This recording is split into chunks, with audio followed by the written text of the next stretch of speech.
పిత పుత్ర పవిత్ర ఆత్మనామమున ఆమేన్.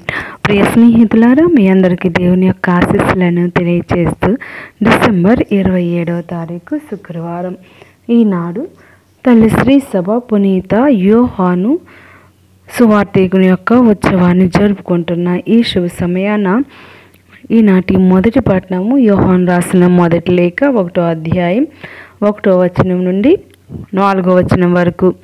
యోహాను సువార్త 20వ అధ్యాయము 1వ వచనం నుండి మరియు 2వ వచనం నుండి 8వ వచనం వరకు ఈనాటి సువార్త పట్టణాల ధ్యానాంశాన్ని మనం భక్తితో ధ్యానించినట్లయితే, పునీత యోహాను అపోస్తలుడు సువిశేషకుడు. డిసెంబర్ 27 ఉత్సవం. కడర భోజన సమయమందు రక్షకుని రొమ్ము మీద తలను వాల్చిన యోహాను ఇతడు. స్వర్గీయ దివ్య దర్శనములను కాంచిన ఈ ధన్య అపోస్తలుడు జీవదాయక సందేశమును లోకమంతటా వ్యాపింపజేసెను. యోహాను జబదాయి సలోమియమ్మ లకు కుమారుడు. జబదాయి గల్లియాలో చేపలు పట్టువాడు. అతనికి జీతగాండ్రును ఉండెను. బెసైదా పురమునకు దరిలో నివసించేవారు. సలోమియమ్మ దైవ భక్తురాలు.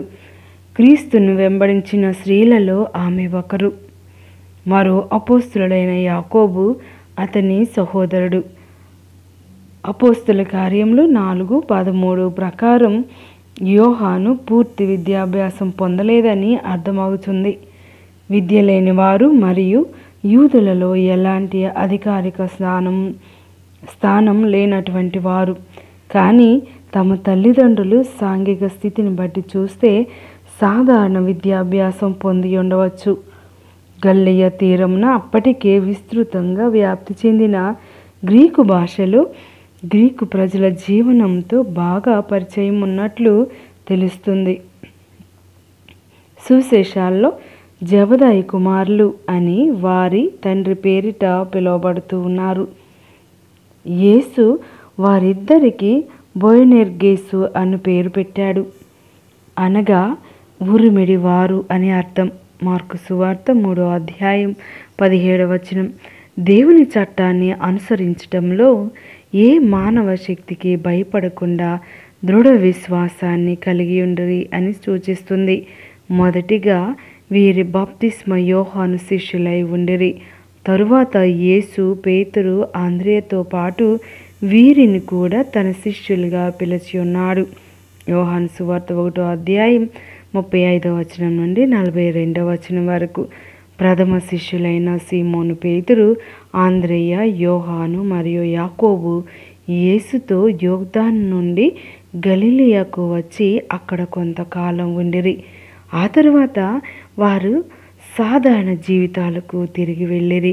తరువాత యేసే స్వయంగా వారిని గలిలయ సరస్సు తీరమున చేపలు పట్టుచున్న సీమోనును అతని సోదరుడగు ఆంద్రేయను, మీరు నన్ను అనుసరింపుడు, మిమ్ము మనుషులను పట్టువార్లనుగా చేసేదను అని పిలిచాడు. మరియు అచ్చటి నుండి యేసు మరికొంత దూరం వెళ్ళి పడవలో వలలను బాగు చేయుచున్న జబదాయి కుమారుడగు యాకోబును అతని సోదరుడగు యోహానును చూచి పిలిచెను. వారు ఆయనను అనుసరించిరి. మార్కు సువార్త 1వ అధ్యాయం 16వ వచనం నుండి 19వ వచనం వరకు. మత్తయి సువార్త 4వ అధ్యాయం 18వ వచనం నుండి 22వ వచనం వరకు. అపోస్తలుల జాబితాలో యోహాను పేరు 2వది, 3వది, 4వదిగా వేరువేరు సువార్తల్లో తెలియజేయవస్తూ ఉంది. లూకా సువార్త 6వ అధ్యాయం 14వ వచనంలో 4వదిగా తెలియజేయబడుతూ ఉంది. ఎప్పుడు యాకోబు తర్వాతనే యోహాను పేరు వస్తుంది. దీనిని బట్టి యాకోబు కొన్న యోహాను చిన్నవాడని అర్థమవుతుంది. అపోస్తలుల్లో యోహానుకి ప్రత్యేకమైన స్థానం ఉంది. యేసు యాయీరు కుమార్తెకు ప్రాణదానం చేసినప్పుడు, యేసు దివ్య రూపధారణ పొందినప్పుడు గెత్సెమనీలోని ఆవేదన సమయం యేసుతో ఉన్నాడు. పేతురు యోహానులను మాత్రమే పాస్కా భోజనంనకు సిద్ధం చేయమని యేసు పంపాడు. లూకా సువార్త 22వ అధ్యాయం 8వ వచనం. కర్ర భోజన సమయంలో యోహాను యేసు పక్కనే ఆయన వక్షస్థలమున ఆనుకొని కూర్చుండెను. యోహాను సువార్త 13వ అధ్యాయం 23-25 వచనములు. చెప్పబడిన మరి యొక్క శిష్యుడు యోహానే. యేసు బందీ అయిన తర్వాత యోహాను యేసు వెంట ప్రధాన అర్చకుని ముంగిటిలోనికి వెళ్ళాడు. యోహానుకి ప్రధాన అర్చకునితో పరిచయము ఉండెను. యోహాను మాత్రమే శిలువ చెంత యేసుకు దగ్గరగా ఉండటం చూస్తున్నాం. మరియ తల్లిని యేసు ఇదిగో నీ తల్లి అని యోహానుకి అప్పచెప్పారు. యోహాను రాసిన సువార్త 19వ అధ్యాయం 26-27 వచనములు. పునరుత్థానం తరువాత అపోస్తుల్లో మొదటిగా సమాధి వద్దకు పరిగెత్తుకొని వెళ్ళిన వారు సీమోను పేతురు మరియు యోహాను. మొదటిగా యేసు పునరుత్థానుడైనాడని విశ్వసించినది యోహాను గారే. యోహాను సువార్త 20వ అధ్యాయం 2వ వచనం నుండి 10వ వచనం వరకు. తిబేరియా సరస్సు తీరమున యేసు శిష్యులకు దర్శనమిచ్చినప్పుడు యోహాను అచ్చట ఉండెను. యేసు ప్రేమించిన శిష్యుడైన యోహాను పేతురుతో ఆయన ప్రభువే అని చెప్పి ఉన్నాడు. తను రచించిన యోహాను సువిశేషంలో తన పేరు చెప్పకుండా ప్రేమించిన శిష్యుడు అని వ్రాస్తూ ప్రభువుతో తనకున్న దగ్గర సంబంధాన్ని తెలియచేస్తూ ఉన్నాడు. యోహాను సువార్త 21వ అధ్యాయం 20వ వచనం నుండి 24వ వచనం వరకు. యేసుక్రీస్తు పరలోకమును కొనిపోబడిన తరువాత, పవిత్రాత్మ రాకడ తరువాత విశ్వాసం పెంపొందించుటలో, ప్రభువు సంఘమును స్థాపించుటలోను పేతురుతో కలిసి యోహాను గారు ప్రాముఖ్యమైన పాత్రను పోషించి ఉన్నారు. దేవాలయం చెంత కుంటివానికి స్వస్థతను చేకూర్చుటలో పేతురు గారితో యోహాను గారిని చూస్తూ ఉన్నాం. పేతురుతో పాటు యోహాను కూడా చెరసాల పాలయ్యారు. మరలా పేతురుతో కలిసి సమరయాకు వెళ్ళారు. ఆ తరువాత యెరూషలేమునకు వెళ్ళుచు సమరయాలోని అనేక గ్రామాల్లో సువార్తను బోధించారు. పాలస్తీనాలో సువార్త బోధన ఎంతకాలం జరిగిందో స్పష్టంగా తెలియదు. బహుశా యోహాను ఇతర అపోస్తులతో కలిసి దాదాపు 12 సంవత్సరాలు అనగా హేరోదు క్రైస్తవులపై హింసాకాలం వరకు ఉండి ఉండవచ్చు. అపోస్తుల కార్యములు 12వ అధ్యాయం 1వ వచనం నుండి 17వ వచనం వరకు. విశ్లేషకుల ప్రకారం యోహాను గారు సువార్త బోధనకై ఆసియా ప్రాంతానికి వెళ్ళాడు. క్రీస్తు శకం 51వ సంవత్సరంలో యెరూషలేములో జరిగిన అపోస్తోలిక కౌన్సిల్కు తిరిగి వచ్చాడు.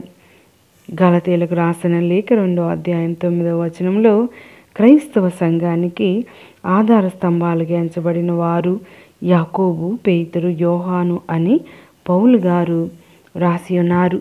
పౌలు గారు తన 2వ మరియు 3వ సువార్త ప్రయాణాల తరువాత యెరూషలేమునకు వచ్చినప్పుడు యోహాను గారిని కలువలేదు.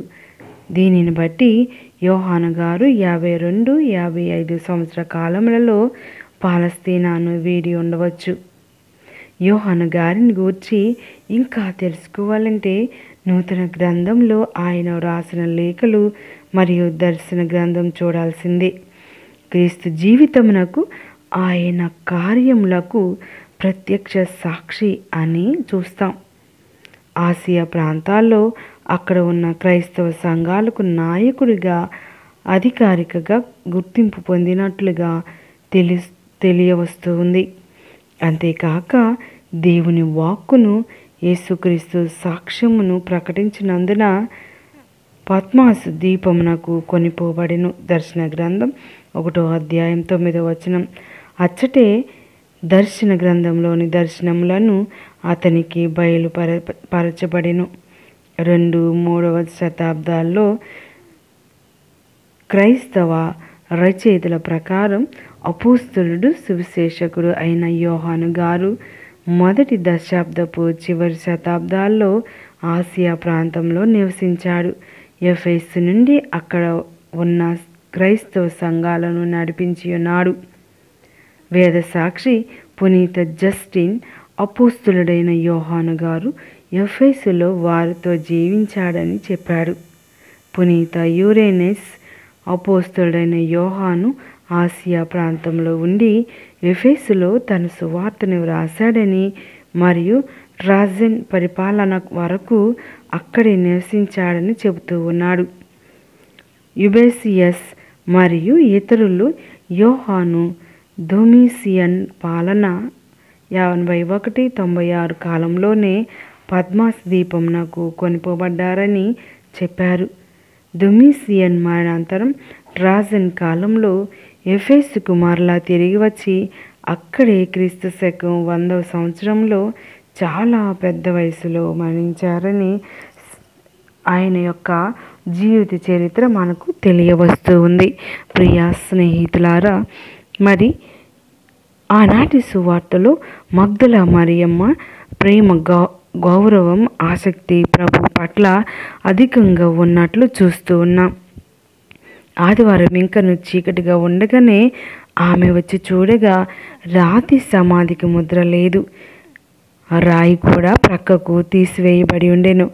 ఆమె ఆశ్చర్యము, భయం, ఆందోళనకు గురి అయింది.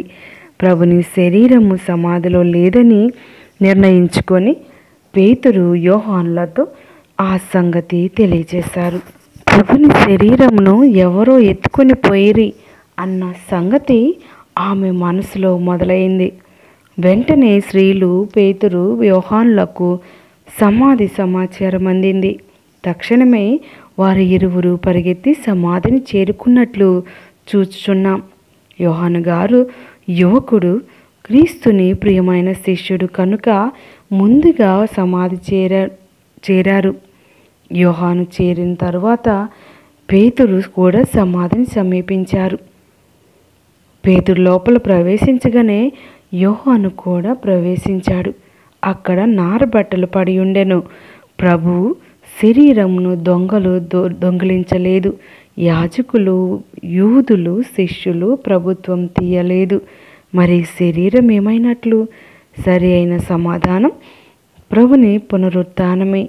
ఆయన మరణమును జయించెను, సమాధిని జయించెను అని యోహాను గారు ఈ యొక్క గొప్ప వాక్యం గురించి, యేసుక్రీస్తు గురించి మేము ఆయనను మా చేతులతో తాకాము, మా చెవులారా విన్నాం, మేము